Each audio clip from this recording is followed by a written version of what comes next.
Hey, it's Bill from the Bill Simmons podcast. FIFA World Cup 26 fans, listen up. As the official beer sponsor of the FIFA World Cup 26, Michelob Ultra is giving away $1 million worth of FIFA World Cup 26 tickets and prizes. Enter now at michelobultra.com/superior access/FIFA World Cup 26. Michelob Ultra FIFA World Cup 26 superior access. No purchase necessary. Open U.S. residents 21 plus begins on December 1st, 2025. Ends on July 31st, 2026. Multiple entry periods. Visit www.michelobultra.com/superior access/FIFA World Cup 26 for free entry deadlines, prizes, and details. Choice Hotels get you more of what you value. Here's a little tune to help you remember. Same drive, different day.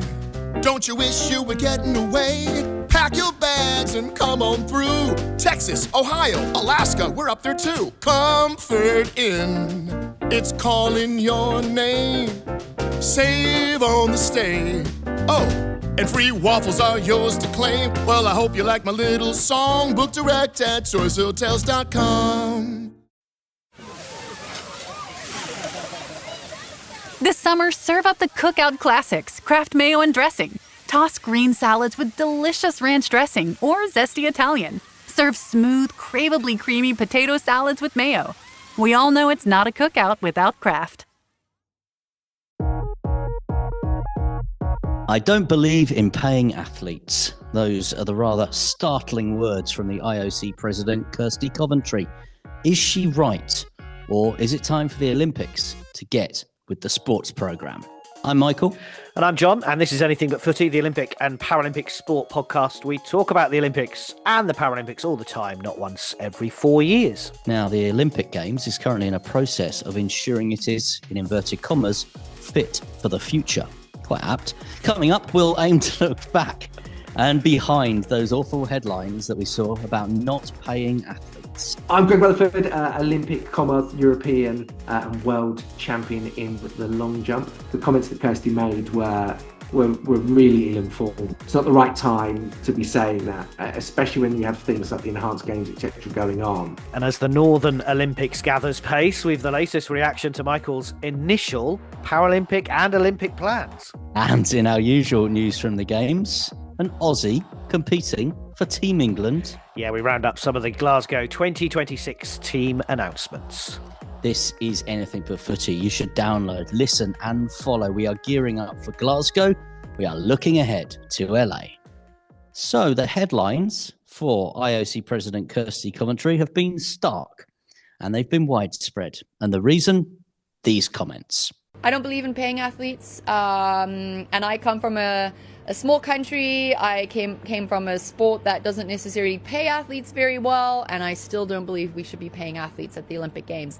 Now, I do think we should find more ways to directly impact athletes and to find ways to directly help them on their journey to becoming Olympians while they're Olympians and as they're finding ways into their new career transition. That's Kirsty Coventry speaking to Sport Nation, the home of Kiwi sport in New Zealand. They getting the scoop of the year. Now, the reaction on social media from athletes and former athletes was pretty damning as well, including Greg Rutherford, who posted a lengthy series of statements on Insta stories. And he joins us on the pod now to talk about that. But also, firstly, to talk about some new research showing the vast majority of us parents have concerns about our child's digital life. What's the stance in yours and Susie's house on it? Yeah, so we're very much of the thought process of no, as it stands. That my 11-year-old, who is my oldest, he's in that situation now where he's at school and friends are having phones, friends have got access to phones constantly.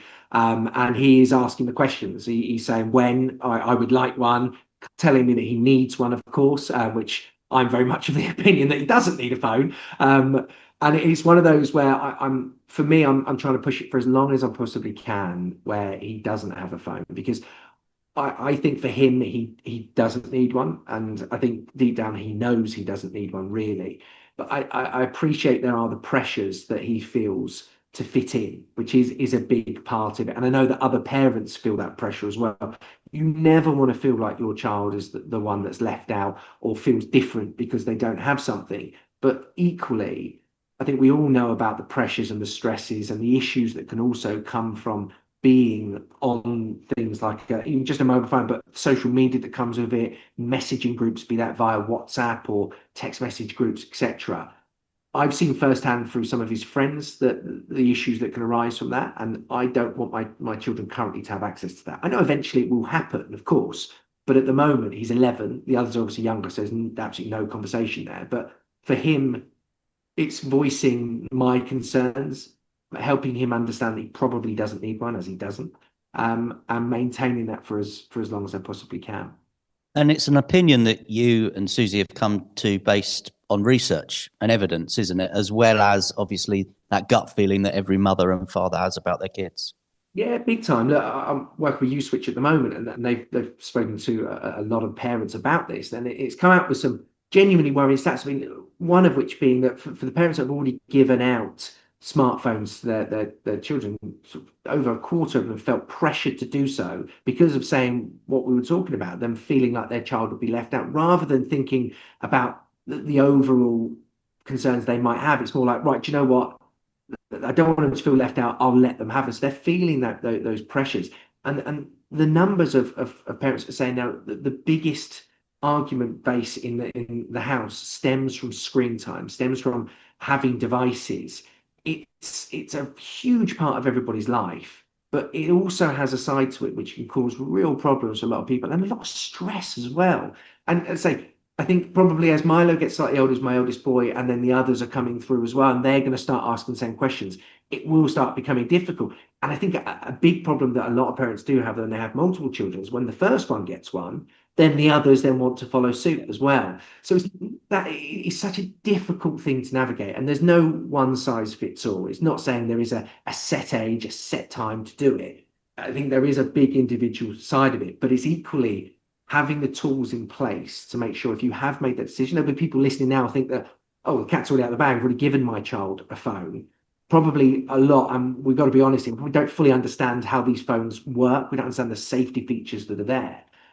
So that's why partnering with Uswitch has been a big thing for me, because they've created their Safer Screens tool, which gives you an opportunity to go in, look at the exact phone model that your child might have, and put in the safety features that you need in order to feel better about the decision that you made. And look, there's no slant from me on anybody that's already given their child a phone. That's your prerogative. That's your decision. I'm not doing that as it stands for my 11-year-old, and that hopefully will hold off for a few more years. But if you have, there's nothing better than having a tool in place to actually make it easier to navigate that. So that's the big thing for me. And it's trying to get across to people that if you don't fully understand the technology that's there is a way of understanding it better. So that's my standpoint on it.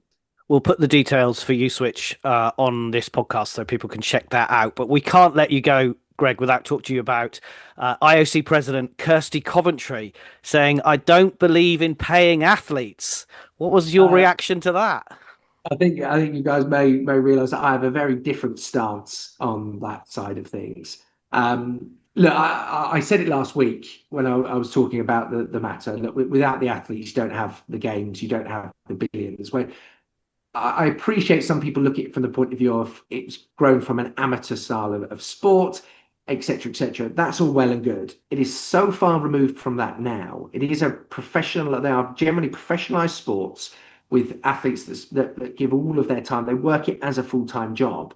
And if an organization is making $12 billion every 4 years, but you're not actually paying the people doing the work on the track, on the TV that you're watching, I find that really, really difficult. And I don't gain anything from being outspoken on this. No one's going to back pay me for the games that I went to. It's not about that. It's about actually moving with the times a lot, understanding that for most athletes, and it is most athletes, they walk away from a career in whatever sport, Olympic sport particularly, they've done with very little. They've postponed their lives. They've maybe not gone on to have the formal education that they probably could have done in order to chase this dream. And I appreciate that's the decision, but when others are making vast amounts of money off of that decision, that should most certainly filter down to the athletes. And I think probably if you'd like, we can have a proper sit down at some point and really go through, if you fancy having me back on at some point, really go through some of the facts and figures that come with it. I don't want to obviously move it away too much from what we're talking about, because I think the phones thing is so important, but it is such a big conversation that needs to be had. Change needs to be made. And I think the comments that Kirsty made were really ill-informed, to be totally honest. It's not the right time to be saying that, especially when we have things like the enhanced games, etc., going on. In my opinion, she dropped the ball massively with that one. So it's definitely, if you like, I think we should definitely have a wider conversation on that at some point.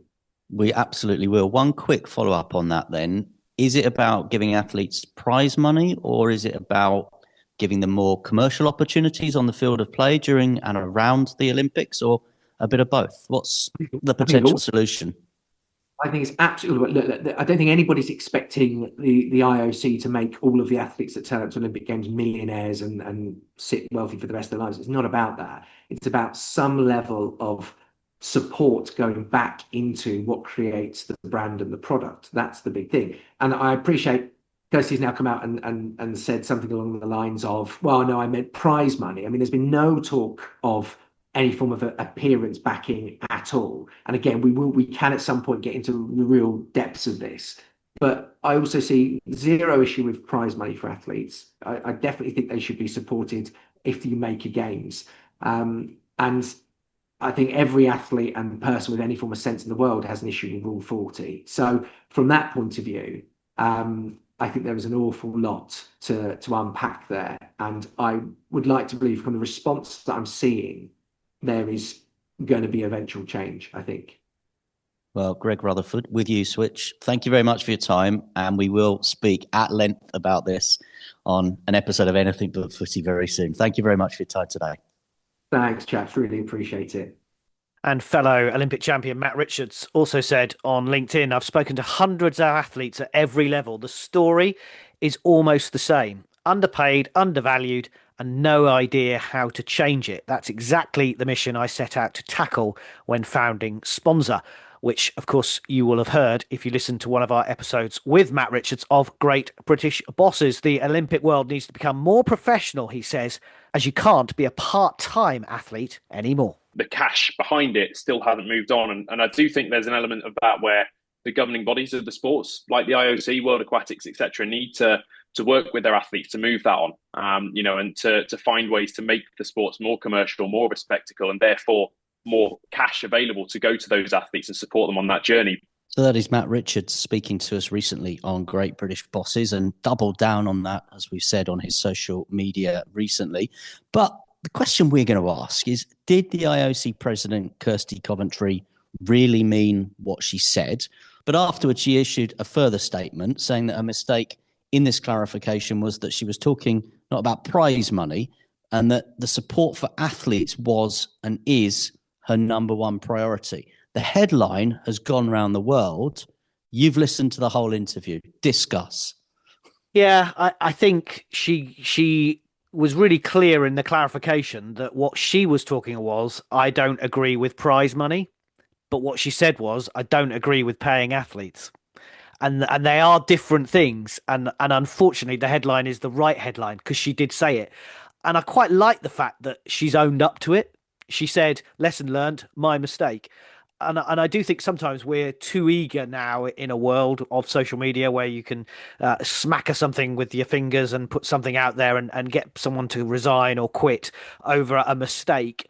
And I think sometimes you have to hold your hands up and say, I've made a mistake. I've said the wrong thing. I meant it to say prize money, or I should have said prize money. That's what I was talking about, because the rest of the interview, she does talk about what the IOC does, which is, yes, it gets millions and millions, as we've heard, but it gives to athletes and some of the lesser national governing bodies, and also the sport federations, and also the Olympic committees. They give the money to them, and they then hand out that money how they see fit. And I think that was really what she should have been trying to emphasize. I think she got lost in the message, and I wonder whether that comes a little bit with her lack of experience in being a sports kind of spokesperson or the head of this organization, where literally every single word you say is going to get picked up on. And she clearly didn't mean to say that. So I wonder whether the headlines, she'll ever escape them, because that's the hard thing now, because she said it and it's been quoted and it's there. it's never going to go away. I do wonder as well whether it's just a pattern that's emerging, because if you cast your mind back to Milano Cortina, she got caught out in some of the media conferences that she held there. She didn't handle that very right or very classy. She kind of blamed the team around her, which I don't think is great leadership. And I think once the media, and I include us in that, the media, because we are talking about it. I'm not saying it's somebody else. I include us. But once you get your claws into somebody like this, and you can liken this to the political situation in this country at the minute.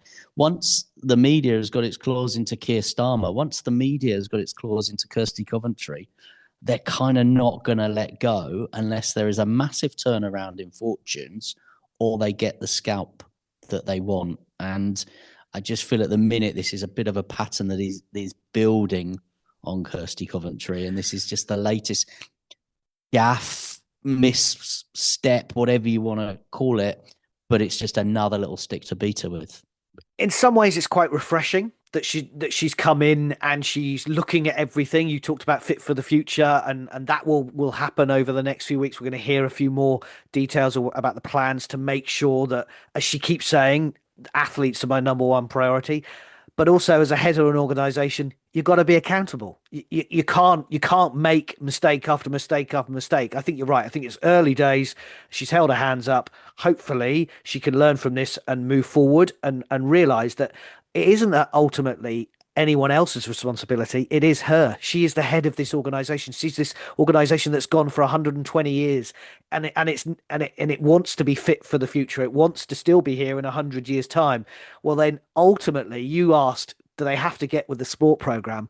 Ultimately, the athletes are the stars. They're the stars of the show. At some point, they have to be paid the equivalent of, I'm not saying the same amount of Premier League footballers or NBA stars or American football. They are different sports and different organisations and a different way of funding them. But our Olympians are world class, and they should be getting more for what they are achieving. That's where I think we have to go as an as the Olympics have to go as an organisation.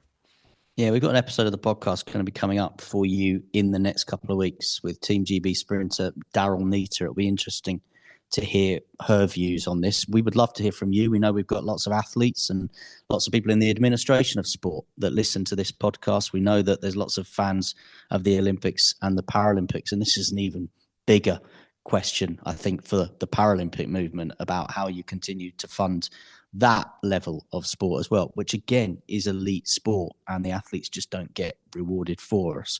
So if you have got a view on it and you want to drop us a line, you can always do that. You can drop us an email, drop us a voice note via email, anythingbutfooty@gmail.com. You can leave us a message on Spotify or find us on one of the numerous social media platforms, certainly on Instagram, on Facebook, on LinkedIn, for example. It feels a bit to me like we're in the 1980s when the time was clear that amateur sport, and I was saying this to someone yesterday, amateur sport as a thing of the past, as the Olympics, it's done, it's dusted. I mean, it's archaic in terms of Olympic and Paralympic level.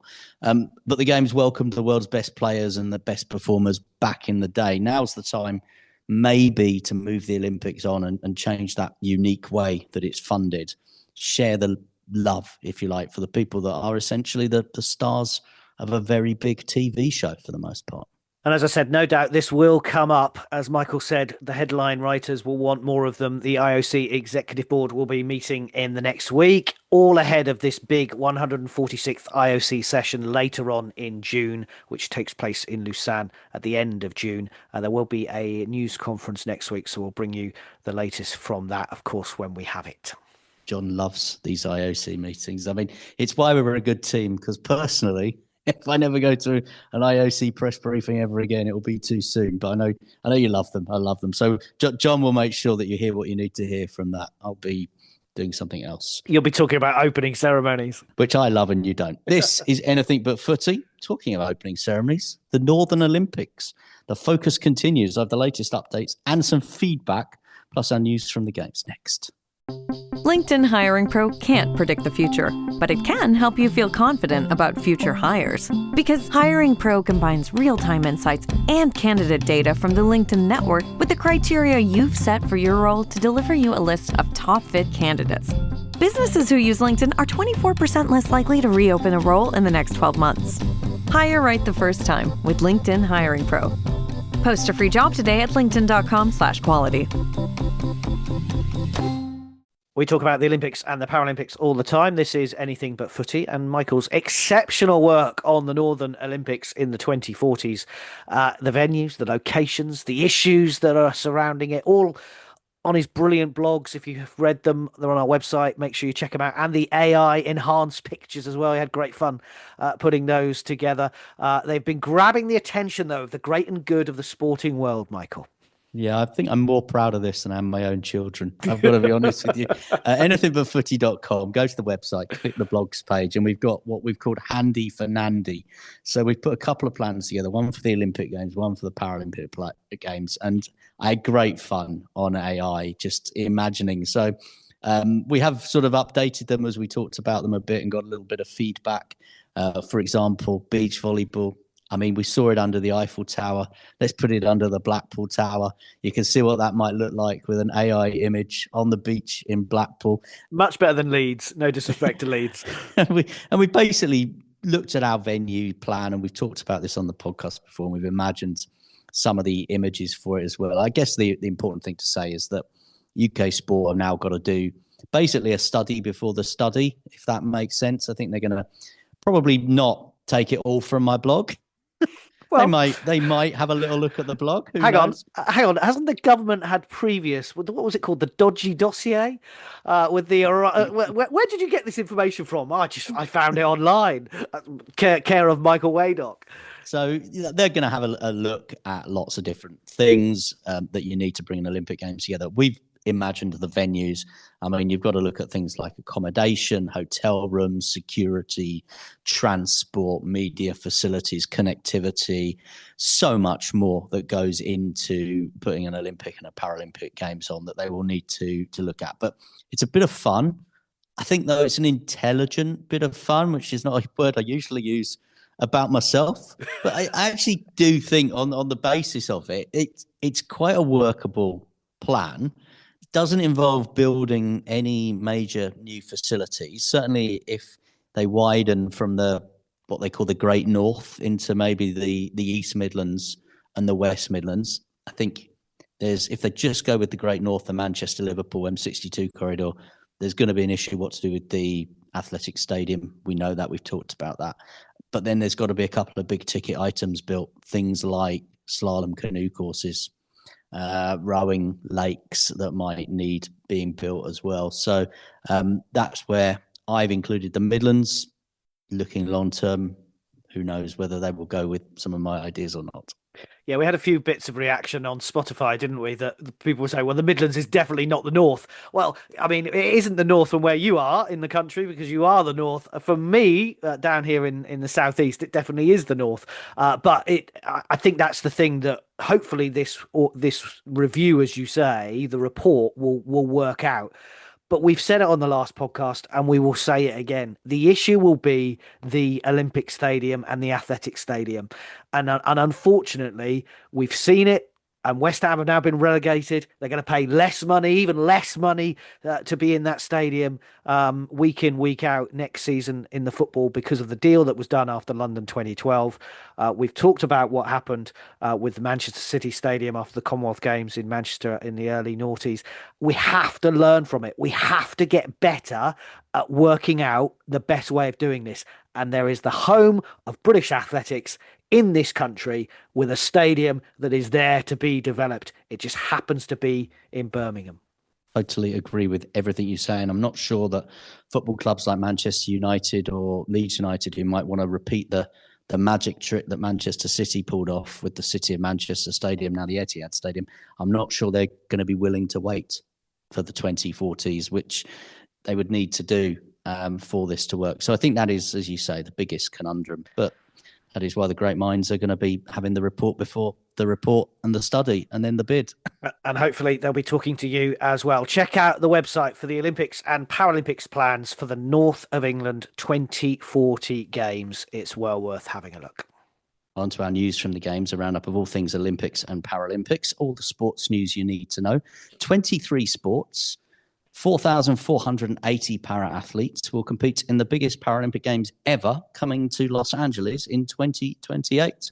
More than 1,100 hours of competition, 560 medal events will be happening. The schedule for the Games has now been released by organisers. It's something we're already going through. Paraclimbing will be included in the 2028 Paralympic Games with 6 sessions and 80 athletes taking part. I've worked out what I'm going to be doing up to about day 4 of the Paralympics in 2028. Sorted for the Olympics. Commonwealth Games in Glasgow, that's all fine. I know where I'm going to be for that, but I'm working through this now. Well, talking of the Commonwealth Games, 25 cyclists and paracyclists have been named by Team England for the Glasgow 2026 Games this summer. 11 previous Commonwealth Games medalists, 14 debutants making up the team, confirmed to compete at the Sir Chris Hoy Velodrome this summer. Two-time Commonwealth and champion Matthew Richardson will be making his Team England debut. How can he do that, you say? He's a two-time champion. Well, exactly, because Flaming Galar. he is the defending Australian champion. But, of course, he switched his nationality after Paris 2024 and competed for British cycling last year. So he will be making his Team England debut after winning the individual sprint title in Birmingham for Australia in 2022. Less controversial, maybe. 4-time Paralympic cycling champion Kadina Cox is set to make her Team England debut as well, having twice missed out on the Commonwealth Games when she was competing in para-athletics due to injuries. So we wish her well for this summer. Truth. And there we go. That's the 3 Australian cliches all done.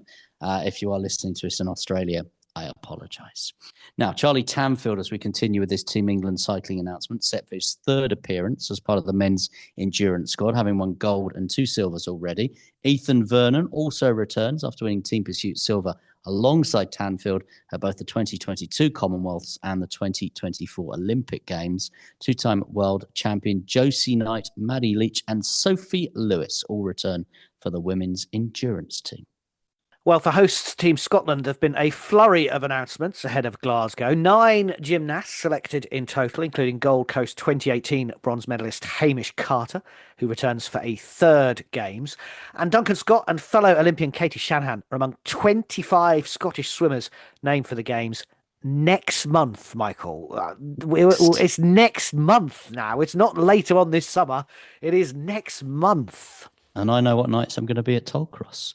Now, the King's Baton will visit gatherings across Scotland with 23 days of activity ahead of the Glasgow Commonwealth Games opening ceremony next month. Starting on the 1st of July at the Team Scotland team camp in Glasgow, the Baton will attend over 50 events and festivals to celebrate Team Scotland, Scottish sport, the Commonwealth, Scottish culture, and, of course, the Games. The other big headline of the week, Serena Williams is back on the professional tennis court this month in London. In fact, next week, the 44-year-old has a wild card for Queens in the doubles in the WTA 500 event. The 23-time major winner, more importantly for us, the 4-time Olympic gold medalist, described it as the perfect place in Barron's Court to begin this next chapter of her life and career. So this isn't a one-off by the sounds of it. It looks like it could be the start of something else. I'm sure Wimbledon will be keeping a very close eye on what happens at Queen's. Yeah, I can't believe you didn't sort of emphasise next week a little bit more. This is next week. Now, Great Britain's Sam Lever won the men's cross individual titles on the final day of the International Canoe Federation Canoe Slalom World Cup in Slovenia. And Olympic and world indoor champion Keely Hodgkinson will race over 800 metres at the London Athletics meet on Saturday, July 18th, the Diamond League meeting, of course. She is the world indoor record holder over 800 metres, and she's talked about breaking the women's outdoor record that was set in 1983, the longest standing track world record, still in place. Will it happen in London this summer, next month? We will find out. And 24-year-old Max Bergen also won his first Diamond League meeting in Morocco in the men's 800 metres in a time of 1:42.98, slightly below his personal best. However, he did beat the Olympic champion into second. And I'm just saying that Seb Coe's British record was set in 1981. He could be in danger of losing that. Lord Coe could potentially lose his British record if Max Bergen carries on like he is. And we've got a really exciting preview of what is going to be a great summer of athletics in this country. Coming up on the podcast in the next couple of weeks, Daryl Nita is going to walk us all through it and everything that is going to be happening. Looking forward to hearing from Daryl on that one. Don't forget, check out Anything But Footy on social media. You can find us on Facebook, on LinkedIn, on Instagram. Always get in touch with us through our website, anythingbutfooty.com. Check out those AI images of the Northern Olympics there. And don't forget as well, you can listen to our Spotify Olympic music playlist. And you can also send us a message through Spotify. And I found another song, by the way, that we need to add to that. It was, I think it was called Feel the Flame, and it was the official torch relay song from the Sydney 2000 Olympics. And if you love a bit of soft rock, if you love something a bit anthemic, do check it out. We're going to try and find it and put it on our Spotify music playlist soon. Feel the Flame. Good luck, Spotify, having that on their list. This is Anything But Footy, the Olympic and Paralympic sport podcast, gearing up for Glasgow and looking ahead to LA.